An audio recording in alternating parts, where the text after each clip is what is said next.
Hello friends. मैं रिज़ाउल, मैं अभी फ्रांस में रहता हूँ। यहाँ पे मैं as a R&D engineer job कर रहा हूँ। तो अभी मेरा 7 महीना हो गया लगभग फ्रांस में आए हुए। तो आज मैं आप लोगों के साथ शेयर करूँगा कि फ्रांस में कौन सी 5 प्रॉब्लम्स है जो लोग मोस्टली फेस करते हैं। यहाँ पे जैसे मैं अभी 7 महीने से यहाँ पे हूँ, तो मैंने ये चीज़ें फेस किया है प्रॉब्लम्स, तो मैं आज ये प्रॉब्लम्स आप लोगों के साथ डिस्कस करूंगा। और अगर आप में से कोई भी एज ए स्टूडेंट या एज ए टूरिस्ट फ्रांस या यूरोप में कहीं भी आना चाहते हैं, तो इस तरीके का प्रॉब्लम आप फेस कर सकते हो। तो प्लीज़ बी प्रिपेयर्ड।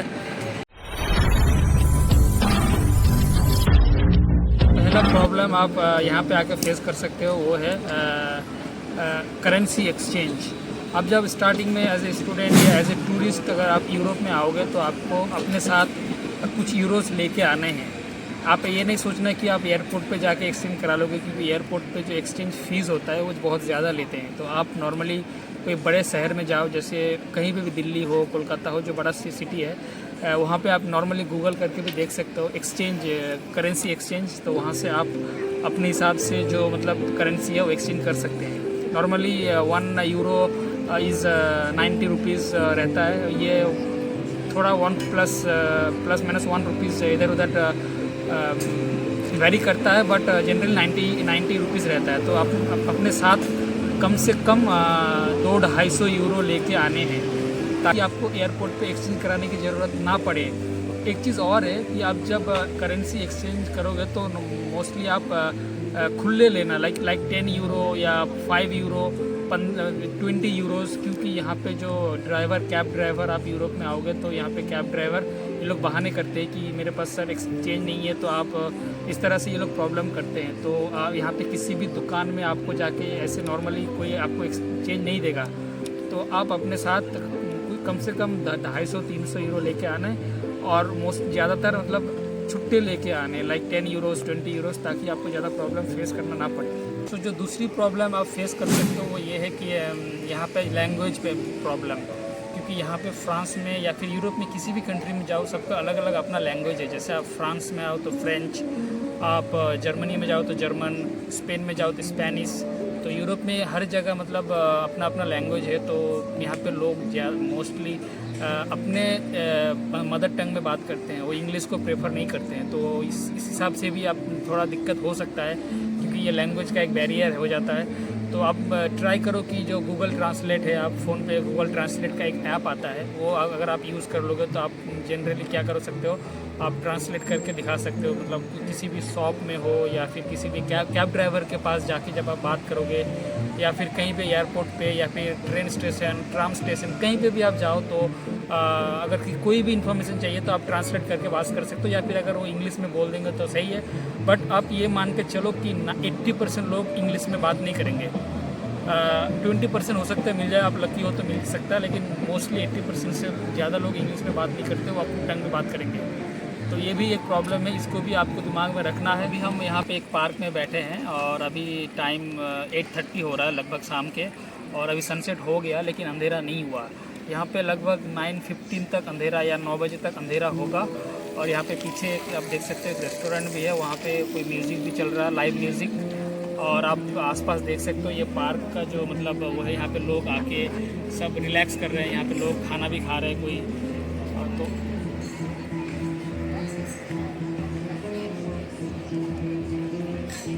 बस थर्ड प्रॉब्लम की बात कर रहा था। थर्ड प्रॉब्लम ये है कि यहाँ पे आपको बहुत ज़्यादा पैदल चलना पड़ेगा।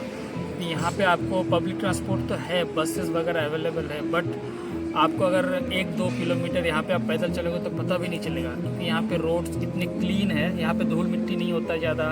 और वॉकिंग स्ट्रीट अलग बना हुआ है, साइकिलिंग के लिए अलग स्ट्रीट है, और जो गाड़ी नॉर्मल बस और कार के लिए अलग है। तो यहाँ पे चलना बहुत ज़्यादा पड़ेगा, क्योंकि आपको थोड़ा सा चलने के लिए अगर बस बुक करोगे तो उसका भी 2 यूरो लग जाएगा, एक स्टॉपेज के लिए मिनिमम 2 यूरो। या फिर ट्राम में भी जाओगे तो मिनिमम आपको एक टिकट बुक करना पड़ेगा, उसके लिए 2 यूरो, तो लगभग 180 रुपीज़ पड़ जाएगा। तो मोस्टली हम यहाँ पे क्या करते हैं, एक ट्राम स्टेशन से दूसरे ट्राम स्टेशन लगभग 500 मीटर होता है, तो हम वो चल के ही आ जाते हैं। हम उसके लिए ट्राम से नहीं जाते हैं। तो यहाँ पे एक चीज़ ध्यान रखना है कि आपको बहुत ज़्यादा चलना पड़ेगा। तो ये मतलब एक हिसाब से एक सही भी है, मतलब आप फिटनेस के लिए सही भी है। तो यहाँ पे लोग ज़्यादा साइकिलिंग करते हैं और लोग जॉगिंग भी करते हैं। तो ये एक बहुत अच्छा मतलब यहाँ का कल्चर है। तो अगर आप यहाँ पे आओगे एज ए स्टूडेंट या एज ए टूरिस्ट तो ये चीज़ आपको दिमाग में होना चाहिए। फोर्थ प्रॉब्लम है वो ये है कि यहाँ पे रेंट बहुत महंगा है। अगर आपको कोई रूम या कोई मतलब फ्लैट या फिर कोई अपार्टमेंट या फिर कोई शेयर्ड अपार्टमेंट भी लेना है तो वो आपको बहुत महंगा पड़ता है। तो यहाँ पे स्टार्टिंग में आपको मतलब हो सके तो शेयर्ड अपार्टमेंट में रहना पड़ेगा, फिर आप वहाँ पे रुक के फिर अपने हिसाब से आप या फिर अपार्टमेंट फर्निश्ड या अनफर्निश्ड अपार्टमेंट आप अपने हिसाब से ढूंढ सकते हो। तो स्टार्टिंग में ट्राई ये करना होता है कि आप एक शेयर्ड अपार्टमेंट में रुक जाओ और फिर खुद से अपने लिए अलग से अपार्टमेंट ढूंढो, तो वो ज़्यादा सही रहता है। क्योंकि ऑनलाइन अगर आप बुक करोगे तो ऑनलाइन बहुत ज़्यादा मतलब फ्रॉड होता है। यहाँ पे कभी कभी मतलब ऐसा होता है कि आप ऑनलाइन पैसा पेमेंट कर देते हो और कंपनी फ्रॉड निकलती है। तो ये भी एक चीज़ यहाँ पे बहुत ध्यान रखने वाली बात है कि मतलब आपको यहाँ पे आके फिर अपने लिए अपार्टमेंट बुक करना। आप स्टार्टिंग में एक होटल बुक कर सकते हो ये Airbnb के थ्रू या फिर आप GoIbibo के थ्रू होटल बुक कर लेना और फिर होटल में रुक के अब अपने लिए अपार्टमेंट या जो भी चाहिए वो आप हिसाब से बुक कर सकते हो। यहाँ पे अपार्टमेंट नॉर्मली अपार्टमेंट का जो रेंट है वो अगर फैमिली के लिए चाहिए तो आपको स्टार्टिंग से 600 यूरो स्टार्टिंग होता है अपार्टमेंट का। 1 BHK 600 यूरो इज़ मिनिमम। उसके ऊपर अभी ये 1200 यूरो तक भी जाता है। तो और शेयर्ड अपार्टमेंट लगभग 400 यूरो से शुरू होता है। शेयर्ड अपार्टमेंट का मतलब ये कि एक अपार्टमेंट में 3 रूम है, 3 रूम में 3 लोग रहेंगे, अलग अलग रूम है और सबका बाथरूम अलग होगा बट किचन शेयर्ड होगा। किचन एक साथ एक ही किचन रहेगा। तो ये यहाँ का शेयर्ड अपार्टमेंट इसको बोलते हैं। तो किचन में आप सब एक साथ कुक कर सकते हो बट बाथरूम अलग अलग रहता है और रूम भी अलग रहते हैं। तो इसको बोलते हैं शेयर्ड अपार्टमेंट। और फैमिली के लिए जो होता है जो पर्सनल अपार्टमेंट होते हैं तो उसका रेंट थोड़ा महंगा होता है, स्टार्टिंग होता है 600 यूरो से। तो आप अपने हिसाब से अगर आप सिंगल आओगे तो शेयर्ड अपार्टमेंट सही रहता है और अगर आप फैमिली के साथ आओगे तो उसके लिए आपको पर्सनल अपार्टमेंट मतलब इम्पॉर्टेंट है। So the last but not the least problem is यहाँ पे टॉयलेट। आप कहीं पे भी आपको टॉयलेट में पानी नहीं मिलेगा। आप नंबर 1 के लिए जाओ या नंबर 2 के लिए जाओ, आपको टॉयलेट में कहीं पानी नहीं मिलेगा। तो ये दिमाग में बिठा के आना है कि आपको टॉयलेट में टिश्यू पेपर यूज़ करना है स्टार्टिंग में। आप अगर अपने हिसाब से रूम ले लोगे तो उस हिसाब से आप फिर कोई मग या फिर कोई बोतल यूज़ कर सकते हो। बट यहाँ पे टॉयलेट में जेट नहीं मिलेगा।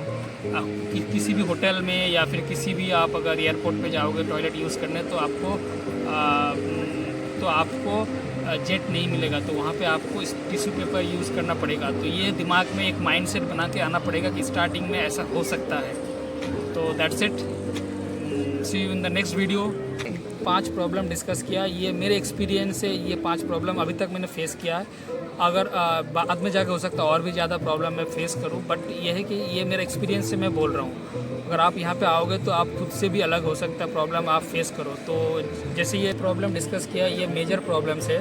इसके साथ और भी माइनर्स प्रॉब्लम कोई भी फेस कर सकता है, लाइक यहाँ पे मेडिसिन का प्रॉब्लम, यहाँ पे आपका मतलब पानी का प्रॉब्लम। तो यहाँ पे और भी बहुत सारे प्रॉब्लम हो सकते हैं जो मतलब माइनर है। तो अब तक मैंने ये बस मेजर प्रॉब्लम डिस्कस किया और भी अगर मैं आगे तो अभी तक के लिए इतना ही। अगर जो उम्मीद करता हूँ कि आप लोग जब आओगे तो आप लोगों के साथ इस तरह का कोई प्रॉब्लम ज़्यादा ना हो। अगर आपको कुछ नया कुछ और जानना है तो आप प्लीज़ कमेंट कीजिए।